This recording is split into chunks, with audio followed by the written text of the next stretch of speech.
बैसागु बोथोराथ' जोंनि बर'फोरनि मोनसे मा होनना बुङो परम्परा जन्मगत मोनसे बियो जोंनि थैजोंनो जोनोम जाजोबनाय जाजेनबोनाय मोनसे बैसागो बोथोर बियो रंजानाय फोरबोआ। दा बे लेखायैनो जोंबो साहा गलबेरा गामिनि रायजो राजा बोराइ बेन्थ' सेंग्रा सिख्ला बयबो ज' जानानै दिनै बैसागो बोथोरखौ जोङो 1 खालारनिफ्रायनो रंजागासिनो दङ गामियाव।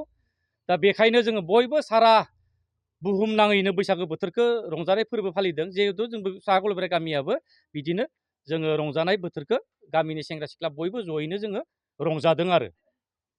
दिनै जे नोंथांमोना बैसागो मोसादों इयाव मा दामग्रा आगजु दामना मोसादों नोंथांमोना? जोङो खाम लादों, जोंहा सेरजा गैया, सिफुं गैया। मा होनना बुङो दामग्राया जोंनिया दा सेरजा सिफुं दामग्रा गैया। मानोना बे हारमुनियाम लादों, ओमफ्राय आरो जथा दोङो, जाबख्रिं दङ, ओमफ्राय खाम बेखिनियानो।